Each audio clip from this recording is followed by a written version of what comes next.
ಎಲ್ಲರಿಗೂ ನಮಸ್ಕಾರ ರೀ. ನಮ್ಮ ಹೊಸ ವಿಡಿಯೋಗೆ ಸ್ವಾಗತ ಸುಸ್ವಾಗತ. ನಾವಿವತ್ತು ರೈಸ್ ಪಲಾವ್ ಮಾಡಕತ್ತದ ರೀ. ಹೆಂಗೆ ಮಾಡ್ತನು ಅಂತ ನೀವು ಒಂದ್ಸತಿ ಆ ವಿಡಿಯೋನ ನೋಡ್ಕೊಂಡು ಬರ್ರಿ ನೋಡ್ರಿ. ಈಗ ಉಳ್ಳಾಗಡ್ಡಿಯನ್ನು ಹೆಚ್ಕೊಂಡು ಇಟ್ಕೊಂಡು ನೋಡ್ರಿ. ಈಗ ರೈಸು ಕೂಡ ಐತೆ ನೋಡ್ರಿ. ಇದು ರೈಸನ್ನು ನಾವು ಮೊದಲು ರೈಸ್ ಮಾಡ್ಕೋಬೇಕಾದ್ರೆ ಈಗ ಒಲೆಯನ್ನು ಹಚ್ಚುತ್ತೀವಿ ನೋಡ್ರಿ. ಬೋಗಾಣಿಯನ್ನು ಇಟ್ಟಿದ್ದೀವಿ ನೋಡ್ರಿ. ಈಗ ಅದಕ್ಕೆ ಸ್ವಲ್ಪ ಕಾಯಬೇಕ್ರಿ. ಅದು ಈಗ ಕಾದ್ಮ್ಯಾಗ ಅದರಲ್ಲಿ ತೇವಾಂಶ ಎಲ್ಲ ಹೋಗ್ಬೇಕು ನೋಡ್ರಿ. ತೇವಾಂಶ ಎಲ್ಲ ಹೋದ್ಮ್ಯಾಗ ನಾವು ನೆಕ್ಸ್ಟ್ ಏನು ಮಾಡಬೇಕು ಅಂದ್ರೆ ಈ ಎಣ್ಣೆಯನ್ನು ಹಾಕ್ಬೇಕು ನೋಡ್ರಿ.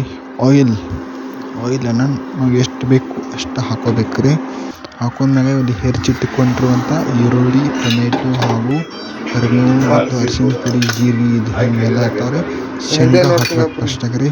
ಶೇಂಗಾ ಹಾಕಿ ಸ್ವಲ್ಪ ಎಣ್ಣೆಯಲ್ಲಿ ಸ್ವಲ್ಪ ಅದನ್ನು ಸ್ವಲ್ಪ ಹುರಿಬೇಕ್ರಿ. ಅದನ್ನು ಆಮೇಲೆ ಸಾಸಿವೆ ಜೀರಿಗೆ ಹಾಕಿ ಆಮೇಲೆ ಟೊಮೆಟೊ, ಉಳ್ಳಿಗಡ್ಡಿ, ಮೆಣಸಿನ್ಕಾಯಿ ಎಲ್ಲವನ್ನು ನಾವು ಸೇರಿಸಿ ಈಗ ಮಿಕ್ಸ್ ಮಾಡಬೇಕು ನೋಡ್ರಿ. ಈ ರೀತಿಯಾಗಿ ನಾವು ಮಿಕ್ಸನ್ನು ಮಾಡಬೇಕಾಗತ್ತೆ ನೋಡ್ರಿ. ಈ ರೀತಿ ಅದು ಪೂರ್ತಿ ಅದರ ಒಳಗಿನ ಹಸಿ ಅಂಶ ಎಲ್ಲ ಹೋಗೋವರೆಗೂ ಅದನ್ನು ಚೆನ್ನಾಗಿ ಹುರ್ಕೋಬೇಕು ನೋಡ್ರಿ. ಹೀಗೆ ಹುರಿಕೊಂಡ ನಂತರ ನಾವು ಸ್ವಲ್ಪ ಅದಕ್ಕೆ ಏನು ಮಾಡಬೇಕಪ್ಪ ಅಂದ್ರೆ ಅರಿಶಿನ ಪುಡಿಯನ್ನು ಸೇರಿಸ್ಬೇಕಾಗತ್ತೆ ನೋಡ್ರಿ. ಸ್ವಲ್ಪ ಒಂದು ಚಮಚದಷ್ಟು ಅರಿಶಿನ ಪುಡಿಯನ್ನು ಹಾಕ್ಬೇಕು ನೋಡ್ರಿ. ಈಗ ಅರಿಶಿನ ಪುಡಿ ಹಾಕಿ ಆಯ್ತು ನೋಡ್ರಿ. ಅರಿಶಿನ ಪುಡಿ ಹಿಂಗೆ ಹಾಕಿದ್ಮ್ಯಾಗ ನೆಕ್ಸ್ಟ್ ಹಂಗೆ ಅದು ಸ್ವಲ್ಪ ಕಲರ್ ಅದನ್ನು ತನಕನೂ ನಾವು ಹಂಗೆ ಅದನ್ನು ಅಲಗಡಿಸ್ಬೇಕು ನೋಡ್ರಿ. ಈಗೆಲ್ಲ ಸರಿಯಾಗಿ ಹಾಕಿತ್ತು ನೋಡ್ರಿ.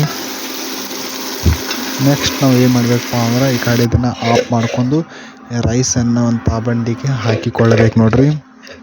ರೈಸನ್ನು ಒಂದು ತಾಬಂಡಿಯಲ್ಲಿ ಹಾಕಿಕೊಂಡು ನೆಕ್ಸ್ಟ್ ನಾವು ಅದಕ್ಕೆ ರುಚಿ ಅಂದರೆ ಉಪ್ಪನ್ನು ಹಾಕ್ಬೇಕು ನೋಡ್ರಿ. ನಿಮ್ಗೆ ಎಷ್ಟು ಬೇಕು ಅಷ್ಟು ಹಾಕೋಬೋದು ರೀ. ನನಗೆ ಎಷ್ಟು ಬೇಕು ನಾವು ಅಷ್ಟು ಹಾಕೋದು ನೋಡ್ರಿ. ಉಪ್ಪನ್ನು ಹಾಕಿಕೊಳ್ಳಬೇಕು ನೋಡ್ರಿ. ಆಮ್ಯಾಗ ಈಗ ಖಾರವನ್ನು ಹಾಕೋತ ನೋಡ್ರಿ. ಸ್ವಲ್ಪ ಕಲರ್ ಬರ್ಬೇಕು ರೀ.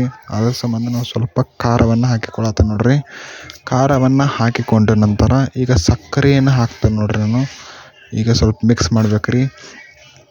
ಅಂದರೆ ಎಲ್ಲ ಪೂರ್ತಿ ಅದು ಕಲರ್ ಅದ್ರ ಸೇರ್ಕೋಬೇಕು ನೋಡ್ರಿ. ಅದಕ್ಕೆ ಎಲ್ಲ ಪೂರ್ತಿ ನಾವು ಮಿಕ್ಸ್ ಮಾಡಾಕತ್ತೇನೆ ಈಗ.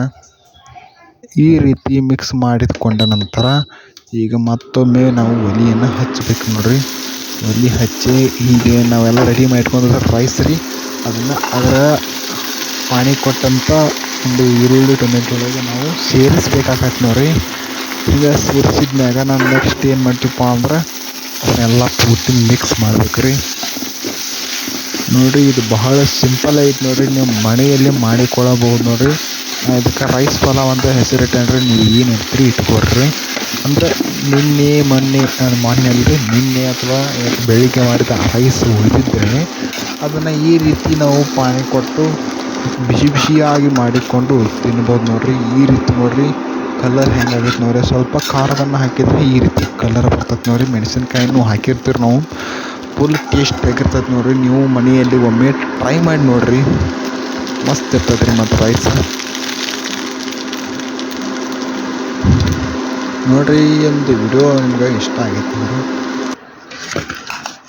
ಲೈಕ್ ಮಾಡಿರಿ. ಈಗ ಸಟ್ನ ಈಗ ತಾಬಂಡಿಯಲ್ಲೇ ನಾವು ಸರ್ವ್ ಮಾಡತ್ತೆ ನೋಡ್ರಿ.